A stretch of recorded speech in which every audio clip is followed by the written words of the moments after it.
Bismillahirrahmanirrahim. Assalamualaikum warahmatullahi wabarakatuh.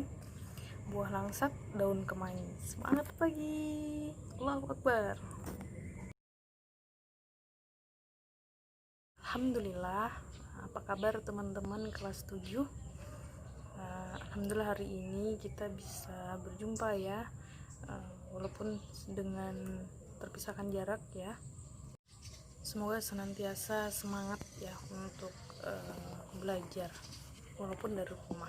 Teman kelas 7, mungkin kita perlu berkenalan lagi. Saya Ustazah Nia ya, yang mengajar pendidikan agama Islam di kelas 7 SMP IPA Salam. Kita bisa bekerja sama dengan baik. Oke. Kita mau bahas tentang bagaimana kita bisa lebih dekat dengan Allah Subhanahu wa taala yang sangat indah namanya. Di bab pertama ya, iman kita itu harus senantiasa kuat dan baik ya teman-teman. Tanpa iman, hidup itu ibarat orang yang tersesat ya. Imanan seseorang itu bisa bertambah, kadang juga bisa berkurang. Nah, cara untuk mempertahankan iman agar selalu kuat bagaimana?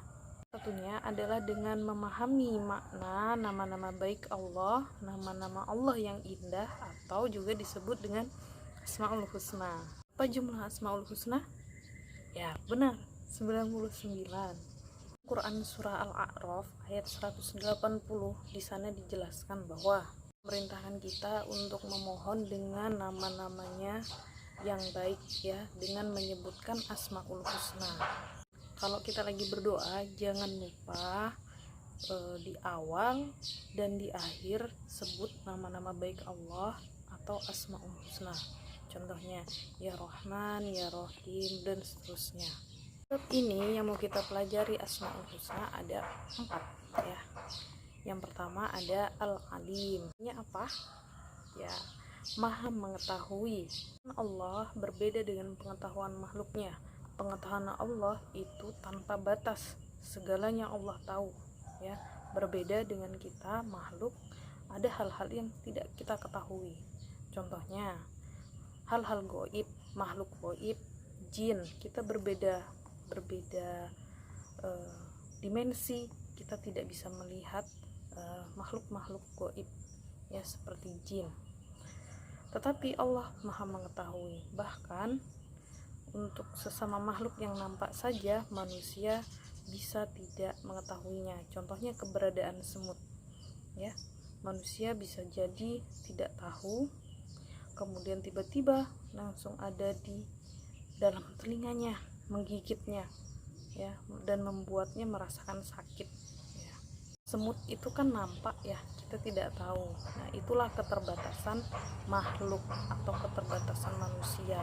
Berbeda dengan Allah ya, tidak mempunyai batasan pengetahuan, semuanya Allah mengetahui, maka disebut Allah Maha mengetahui. Hikmahnya adalah kita sebagai seorang manusia pun harus mempunyai banyak pengetahuan ya, pengetahuan berbagai ilmu yang baik dan bermanfaat.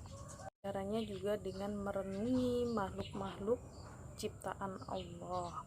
Kita bisa berpikir ya, merenungi, mendapatkan pengetahuan dari makhluk-makhluk Allah ya. Dari tumbuhan kita belajar IPA ya. Dari langit kita belajar astronomi dan lain-lain sebagainya. Kita sudah mempunyai ilmu yang banyak dan bermanfaat. Tidak selayaknya seorang manusia itu menyombongkan karena ilmunya, menyombongkan diri karena ilmunya ya. Kita harus tetap menjadi seseorang yang rendah hati. Betul. Asmaul Husna yang selanjutnya adalah Al-Khabir, artinya Maha waspada ya. Dalam surah At-Taubah ayat 16, wallahu khabirum bima ta'malun, dan Allah Maha teliti apa yang kamu kerjakan. Di sini kita bisa menjadi orang-orang yang harus lebih waspada. Waspada terhadap apa? Terhadap apa yang kita lakukan. Kita lakukan haruslah selalu dalam koridor agama, koridor syariat Islam yang benar ya. Jika melenceng, maka itu kita termasuk melakukan kesalahan.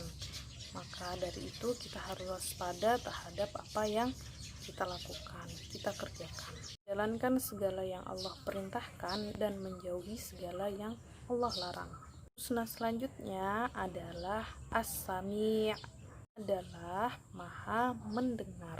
Mendengar segala apapun suara yang ada di alam semesta ini. Berbeda dengan manusia, ya.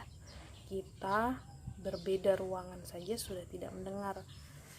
Allah maha mendengar sesuai dengan firman-Nya di surah Al-Baqarah ayat 256 yang berbunyi wallahu sami'un alim, yang artinya dan Allah maha mendengar lagi maha mengetahui.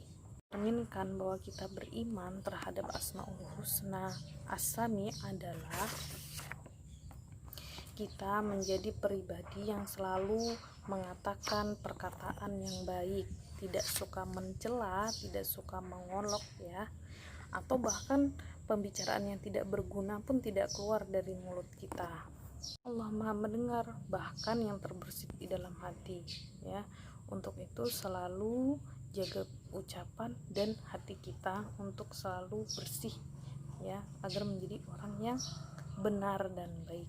Juga bisa diteladani agar kita menjadi seorang muslim yang peka terhadap informasi, selalu mencari, menggali informasi, ya, bahkan sampai ke tahap untuk memilah informasi tersebut, apakah informasi tersebut baik atau buruk, benar atau salah. Asmaul Husna yang keempat adalah Al-Basir, ya, artinya maha melihat. Allah maha melihat segala sesuatu yang halus, ya, yang nampak, yang tidak nampak oleh makhluknya, tetapi Allah maha melihat segala sesuatu itu. Seperti dalam surah Al-Hujurat ayat 18. Innallaha ya'lamu ghaibas samawati wal ardh wallahu basirun bima ta'malun. Ya, Allah mengetahui apa yang gaib di langit dan di bumi, dan Allah maha melihat apa yang kamu kerjakan.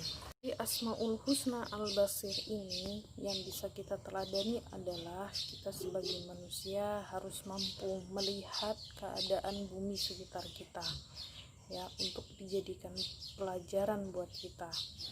Bagaimana peristiwa yang belum lama terjadi yang menimpa saudara-saudara kita yang berada di Sulawesi, yang tertimpa banjir lumpur. Nah, dari situ kita harus bisa belajar, ya, bagaimana itu adalah sebuah kebesaran dari Allah. Ketika kita mempunyai segalanya dan lumpur itu tiba-tiba datang, Allah datangkan, ya, maka tidak ada bernilai suatu apapun harta yang kita miliki, ya. Yang harus kita perkuat adalah sekarang keimanan, senantiasa orang-orang yang bersyukur. Nah, kemudian kita juga diperintahkan untuk dapat selalu introspeksi diri, melihat diri, bagaimana diri ini, kekurangannya apa, ya. Ibadah-ibadah wajibnya sudah dilaksanakan, sholat 5 waktunya sudah tepat, ya. Dari Al-Basir, Allah maha melihat. Nah, selanjutnya teman-teman yang mau kita bahas adalah bagaimana sih hikmah beriman kepada Allah itu. Iman pasti akan merasa dekat dengan Allah dan pasti akan memperoleh keuntungan, kenikmatan dari Allah. Yang pertama, orang itu akan selalu mendapat pertolongan dari Allah. Ingat kisah-kisah para nabi dan rasul dahulu ketika berdakwah di jalan Islam, di jalan Allah. Setiap ada kesulitan pasti Allah akan datangkan kemudahan, yaitu pertolongan dari Allah. Kedua, hikmahnya adalah Allah jadikan tentram hati-hati orang yang beriman. Tiga, orang yang beriman tidak akan pernah merasa rugi, ya, seperti di dalam Quran surah Al-Asr ayat 1-3, ya. Sesungguhnya manusia itu dalam kerugian kecuali apa? Kecuali orang yang senantiasa beriman, orang-orang yang beriman yang senantiasa mengerjakan kebajikan dan saling menasihati dalam kebenaran, menasihati untuk kesabaran. Teman-teman, setelah kita mengetahui bagaimana apa saja makna Asmaul Husna yang 4 tadi yang sudah kita bahas, selanjutnya nanti kalian akan Ustazah beri beberapa pertanyaan terkait dengan materi kita hari ini. Nanti saya akan share link Google Form-nya, kalian bisa isi di Google Form itu saja. Hari ini cukup sekian, semoga bermanfaat. Saya akhiri. Wassalamualaikum warahmatullahi wabarakatuh. Lihat atap, ada buah langsat. Tetap semangat.